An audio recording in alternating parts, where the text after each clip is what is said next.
어제 말씀처럼 계속 진행되는데 성막을 위한 기구들을 계속 만들고 있는 제작하고 있는 내용입니다. 오늘은 만약면 교회를 따지면 뜰 마당에 있는 성물을 이렇게 기물을 제작하는 것이에요. 우리가 문에 딱 들어오면은 첫 번째 맞닥뜨리는 것이 번제단이에요. 번제단 다음에 물두멍이고, 그리고는 또 마지막으로 만들 것은 울타리를 오늘은 이렇게 만들거든요. 예, 울타리는 우리가 말하자면은 울타리는 세마포 하얀 천으로 울타리를 이렇게 하면서 성막이 이제 완성이 되어져는 과정에 있습니다. 그래서 1절에 38장 1절에서 7절까지는 번제단을 만드는 방법이 나와 있고요. 8절 한 절에는 물두멍을 만드는 방법이고요. 9절에서 20절까지는 성막들 울타리를 만드는 과정이 이렇게 설명이 되어 있습니다. 하나하나씩 제가 설명해 드리겠습니다. 38장 1절에서 7절까지는 번제단을 우리가 이렇게 만들라고 나와 있어요. 그래서 번제단의 크기는 가로 세로가 5규빗이에요. 말하자면은 2.5m. 어제 목사님 말씀하신 것처럼 한 규빗은 팔꿈치에서 여기 손가락 끝까지가 한 규빗이거든요. 그것처럼 가로 세로가 5규빗은 2.5m고 높이는 3규빗이에요. 1.5m. 그리고 번제단의 재료는 조각목, 아카시아 나무, 그래서 그리고 재료는 놋이에요.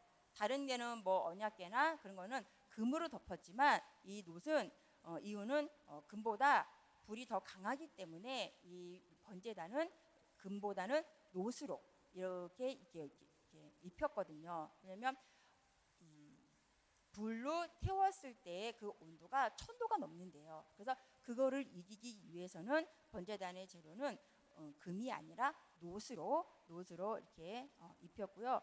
모양은 네모 반듯하게 생겼으면서 정사각형이에요. 정사각형이고, 그다음에 거기 네모 모퉁이 위에는 4개의 뿔이 양쪽으로 이렇게 달려 있어요. 이 뿔의 의미는 생명을 의미하고요. 그 다음에 용서를 의미하고 사죄를 의미해요. 시편 180편 2절에 보면은 여호와는 나의 반석이시오, 나의 요새시오, 나를 건지시는 이시오, 나의 하나님이시오, 내가 그 안에 피할 나의 바위시오, 나의 방패시니 나의 구원의 뿌리다. 이렇게 시편 18편에 설명이 되어 있거든요. 하는 것처럼 그 뿔을 잡는 것은 내가 어떠한 죄를 저었을 때 그 뿔을 잡으면 한 번은 이게 살 수 있는 그런 희망의 뿔이었었어요. 근데 무조건 그 뿔을 잡는다고 모든 걸 사는 건 아니에요. 이거를 봤을 때 고의적으로 내가 죄를 지었는지, 고의적으로 내가 사람을 죽였는지, 아니면 이걸 진짜 우발적인지, 그것을 한번 이렇게 재판할 수 있는 기회를 이렇게 주는 거예요. 4가지 뿔을 이렇게 잡는다는 그것은요. 그리고는 번제단의 위치는 우리가 문을 열고 딱 들어왔을 때 첫 번째로 있는 곳이 문 앞에 있는 것이에요. 그리고는 번제단의 용도는 희생 제물을 태우기 위한 제단이에요. 희생 제물을 태우기 위한 제단이고, 그래서 이스라엘 백성들은 하나님께 동물을 희생 제사로 드려야 합니다. 동물의 희생 제로는 죄 용서를 받아야 하나님께 가까이 나아갈 수 있었기 때문입니다. 그래서 희생 제물은 특징은 흠이 없어야 하고, 그리고는 그거를 본인이 염소 아니면은 뭐 소, 양, 비둘기를 가지고 제사장 앞으로 갖고 나와야 돼요. 그러면서 우리의 이 죄를 제사장이 이 동물에게 이렇게 정의한다고 해서 그걸 통해서 우리가 죄가 우리가 없어진다 한다는 뜻이거든요. 그래서 그런 뜻이 있고요. 그 다음에 또 보면은 3절에 이게 보면은 제단의 모든 기구 보면은 제단의 부속 기구들을 설명하고 있어요. 5가지가 있는데 재 담는 통, 대야, 부삽, 갈고리, 불 옮기는 그릇, 이것도 모두 다 놋으로 우리가 다 만들어져 있어요. 만들어져 있고, 그 다음에 4절에는 이렇게 그물이 되어 있는데 이 그물의 뜻이 뭐냐면 저희가 이 식당에서 고기를 먹으러 갔을 때 이게 고기판, 석쇠 그런 역할을 해주는 그런 기구이고요. 그 다음에 여기에 보면은 5절에 보면은 모퉁이에 채를 낄 고리를 만들었으니, 채는 번제단을 옮길 때의 긴 막대기예요. 그리고 내 끝에는 채를 고리를 달아서 우리가 성막이 움직일 때는 그 기둥을 막대기를 가지고 양쪽으로 우리가 설명하자면 가마를 우리가 메고 옮기는 것처럼 그런 역할을 해주는 것이었어요. 하는 것처럼 우리가 구약의 제사는 희생 제물로 우리의 죄를 해결을 받았다면은, 이제 신약에서는 예수님이 한 번에 십자가에서 희생 제물로 돌아가심으로써 우리의 죄 문제가 해결을 받았어요. 해결을 받았다는 뜻을 듣고, 그리고는 두 번째 8절에는 물두멍에 대해서 설명을 하고 있어요. 이 물두멍은 노수로 만든 일종의 큰 대야, 그 대야를 뜻하는 거고요. 성소와 번제단 사이에 있습니다. 그래서 제사장이 성소에 들어가기 전에 손과 발을 씻도록 물을 담가두는 그릇이에요. 번제단은 처음에 들어와서 우리의 죄의 문제를 해결해야지만 우리가 지성소를 들어갈 수가 있어요. 그리고는 번제단에서 우리의 죄 문제를 해결하고는 물두멍에서 뭐냐면 씻는 역할을 하는 거예요. 피나 여러 가지 오염이나 그런 오염된 그거를 더러운 것들을 씻기 위한 것이거든요. 그래서 물두멍의 재료는 회막문에서 봉사하는 여인들의 녹거울로 만들었다고 했었어요. 녹거울로 만들었고, 여인들이 녹거울로 만드는 이유는, 여인들은 자기의 모습을 살피고 꾸미고 단장하게 하고 거울을 자주 보기 때문에 그러는 거예요. 그때 당시에는 녹거울은 우리가 여자들도 필수품이 거울이잖아요. 거울을 통해서 우리의 몸가짐을 우리가 확인하고 쳐다보게 되고, 그리고는 어디가 잘못됐나 아니면 어디에 내가 뭐가 묻었나 그런 것들을 바라보는 것처럼 이렇게 노수로 이렇게 물두멍을 만들고 했던 거거든요. 하는 것처럼 물두멍의 상징은 예수님을 우리가 상징합니다. 다른 기구들과 달리 물두멍의 크기와 무게, 모양이 나오지 않는 것은 하나님의 사랑과 은혜를 크기로 측량할 수 없다는 것을 의미합니다. 그걸 통해서 번제단에서는 우리의 문제를 해결을 받았다면은 물두멍에서는 우리의 자범죄를 우리가 해결을 받아야 해요. 자범죄를 해결받아야 되고, 그리고는 자꾸 성화에 대한 과정으로 우리가 지나가야 되는 거거든요. 옛날에는 구약에는 물두멍에 물을 담아놨었어요. 물을 담아놨지만 지금 신약에는 이 물두멍이 물이 없어요. 그러면은 지금 신약의 이 물을 의미하는 것은 하나님의 말씀을 의미하는 거거든요. 우리가 하나님의 말씀을 자꾸 들음으로써 우리 안에 있는 이 자범죄를 자꾸 회개하고 씻는 것을 역할을 우리가 해야 한다는 뜻을 얘기를 하는 거예요. 그러면을 통해서 우리의 자범죄, 그러니까 교만, 태만, 아집, 거짓, 음란 이런 것들을 우리가 하나님의 말씀으로 날마다 우리가 씻어야 한다는 뜻을 얘기를 하는 거예요. 하는 뜻을 얘기를 하는 거거든요. 그걸 통해서 하나님의 말씀으로 우리는 물과 성령으로 자꾸 거듭나야 되고 성화되어져야 되고 달라져야 되고 변화되어져야 되고 갱신이 되어져야 된다는 뜻을 이렇게 의미를 이렇게 담고 있습니다. 마지막에는 9절에서 20절까지는 성막들 울타리에 대해서 우리가 이게 설명을 하고 있는데요. 이 울타리는 세마포 하얀 천으로 이렇게 마당을 뒤덮고 있습니다. 울타리를 이루는 기둥은 남쪽과 북쪽이 똑같아요. 기둥은 20개씩 양쪽으로 이렇게 하면 20개고, 그다음에 동쪽과 서쪽으로 이렇게 해서는 느끼면은 10개씩. 그래서 기둥은 60개로 이루어져 있어요. 그리고 기둥 위에는 노수로 이렇게 만들었고요. 여기서 노수로 만들고 이 기둥의 의미는 십자가를 뜻하는 거예요. 십자가를 뜻하는 건 뭐냐면 이스라엘 백성들이 광야에서 출애굽을 하고 광야 생활을 했을 때 이 모세를 원망하고 하나님을 원망하면서 불평을 하고 했을 때 하나님께서 이스라엘 백성들에게 불뱀을 보내요. 그랬을 때 이 모세가 이 불뱀을 이게 찍어서 이게 올렸을 때 그걸 쳐다보는 사람은 살 것이다 했을 때 이 놋 기둥은 십자가를 상징을 하는 뜻입니다. 그런 것처럼 예, 기둥으로 골격을 이루고요. 기둥을 싸고 있는 것은 흰색 세막폭으로 이렇게 쌓여 있습니다. 크기는 남쪽, 북쪽 각각 길이는 100규빗, 45m, 높이는 5규빗, 2.5m고요. 동쪽과 서쪽은 각각 50규빗, 2.5m, 높이는 5규빗, 약 2.5m예요. 그것처럼 이 울타리를 치는 것은 의미가 있어요. 바깥에서 안을 볼 수 없는 것을 우리가 이렇게 의미하고요. 울타리가 주는 의미는 하나님께서 우리를 보호하신다.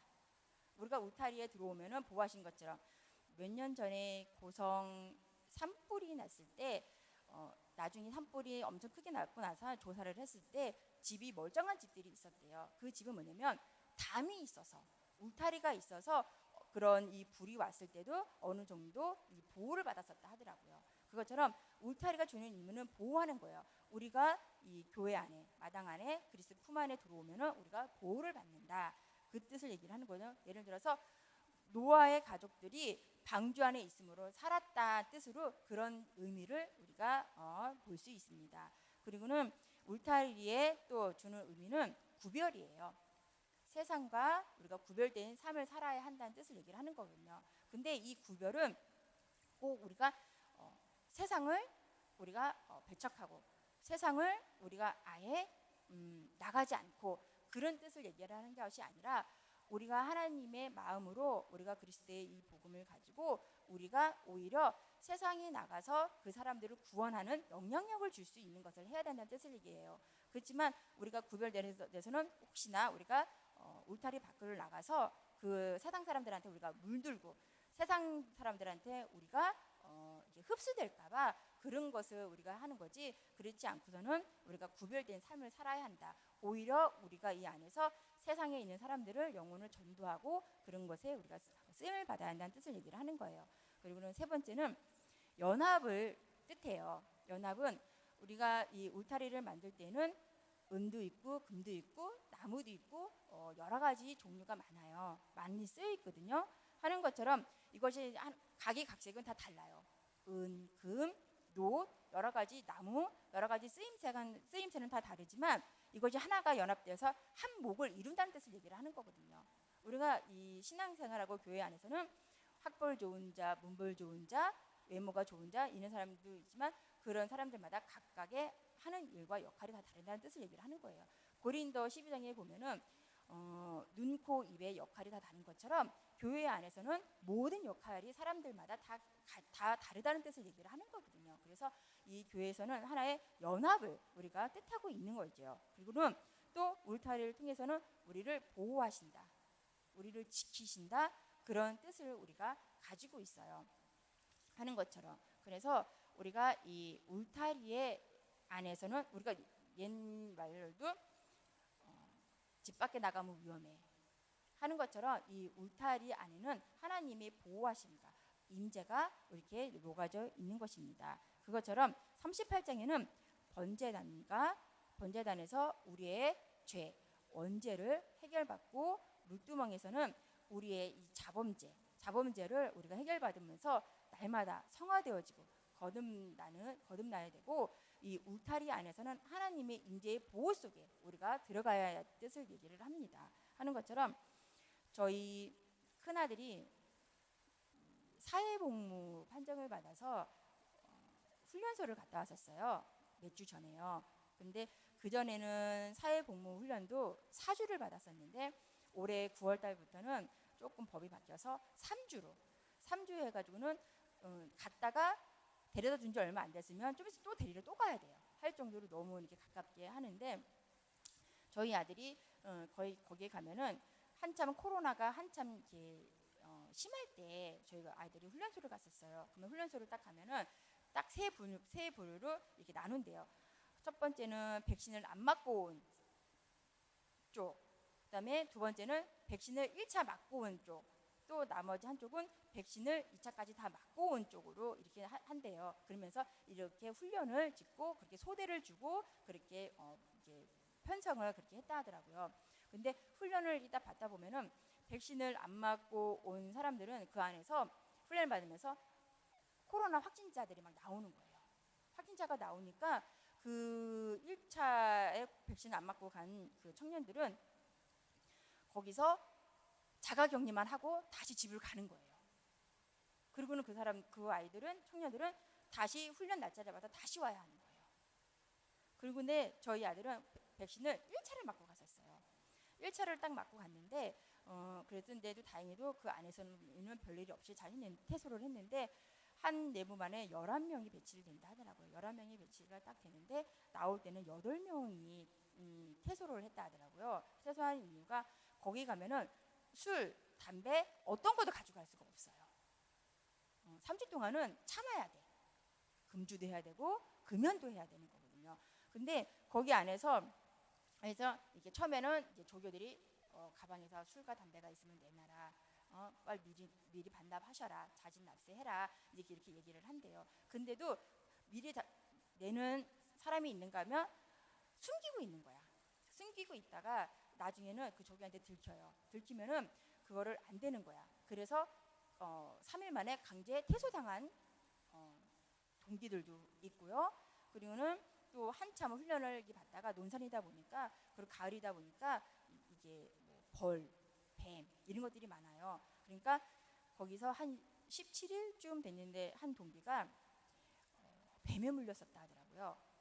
그래서 뱀에 물려서 훈련을 몇 번 남겨놓지 않고 이렇게 퇴소를 당하고 여러 가지 일들이 많은 거예요. 그런데 그 반에서 같이 쓰는데 한 동기생이 키가 조금 많이 이렇게 아담해가지고는 이렇게 훈련소로 오게 된 거예요. 훈련소가 오게 됐는데 어쨌든 거기는 공동체고 이 모양 저 모양으로 왔을 때는 하나고 연합되어지고 같이 생활을 해야 되는 거예요. 누가 하나 뭐 잘된 특출나고 누가 하나 잘 된다고 되는 게 사실 아니거든요. 누가 먼저 일찍 들어온다고 되는 것도 아니고 누가 늦게 들어온다고 되는 것도 아닌 거예요. 그런데 그 군화를 이렇게 신으면은 우리가 끈을 S자로 운동화를 이렇게 S자로 이렇게 해야 되잖아요. S자로 이렇게 끼워야 되면 어떤 동기가 그건 그렇게 끼우면 안 돼. 그러면서 이렇게 끼우는 거를 가르쳐주고 그래도 못 끼우고 그리고는 또 저희 아들이 나중에는 안 되겠다 싶어서 반은 이렇게 끼워줬대요. S자로 끼워줬는데 그거 난 다음에 보면은 한쪽으로만 이렇게 군화 끈을 이렇게 묶어놓고 그랬었다 하더라고요. 그래서 너무너무 힘들었대요. 그 아이 때문에 그 동기 때문에 너무너무 다른 사람이 힘들었다는 거예요. 그리고는 또 하면은 총을 의무적으로 써야 되는데 총을 못 쓰는 거예요. 총만 주면은 뭐 벌벌벌 떨고 그러니까 그 총을 그 아이가 갖고 있으면 모든 그 동기들이 겁났대요. 자기한테 총을 쏠까봐 무서워가지고는 이 총을 이거 뭐지 감당을 못 하고 있었던 거예요. 그래서 그 사람은 그 조교가 보면서 안 되겠다, 위험하겠다 여러 사람한테. 그래서 그 사람은 총 쏘는 훈련을 배제를 했었다 이렇게 얘기를 하더라고요. 그래서 그 훈련을 받고 와서 한참 동안 저희 아이의 그런 모험담 아주 그런 얘기를 엄청 들어줬었거든요. 그러면서 제가 그런 얘기를 했어요. 거기는 승민아 너 혼자 잘해서 너 혼자 먼저 간다고 되는 것이 아니다. 거기는 말한 것처럼 금그릇 나무 그릇이 있는 것처럼 거기에 맞게 쓰임 받는 사람인 것처럼 하나의 연합이다. 공동체고 하나가 되어줘야 한다. 했을 때 본인이 이제 처음에는 그것 때문에 그 아이가 밉고 싫고 저 아이만 아니면 1등 할 수 있었는데 벌을 안 받을 수도 있었는데 막 그런 얘기를 했었다 하더라고요. 근데 가면 갈수록 그런 마음이 없어졌다 그런 얘기를 하더라고요. 하는 것처럼 우리는 이 교회 안에는 많은 분류의 이 사람들이 신앙생활을 합니다. 그것처럼 그것이 하나의 다 연합이 되어지면은 다 한 몫을 이루어 간다는 뜻을 얘기를 하는 거예요. 하는 것처럼 오늘 말씀은 우리가 번제단에서 우리의 죄를 해결받고 우리가 물두멍에서 우리의 자범죄를 우리가 해결받고 우리가 그리스도의 복음 안에서 우리가 다 연합되어지고 하나 되어지는 우리 그런 큰나무교회 성도분들이 됐으면 좋겠습니다. 기도하겠습니다. 하나님, 저희들을 지금까지 지키시고 보호해 주심을 감사합니다. 아버지, 저희들의 이 구원을 받은 것이 헛되지 않게 하시고 항상 날마다 저희 죄를 자백함으로써 날마다 성화의 삶을 살 수 있도록 하나님께서 함께하여 주시옵소서. 예수님의 이름으로 감사하며 기도드립니다.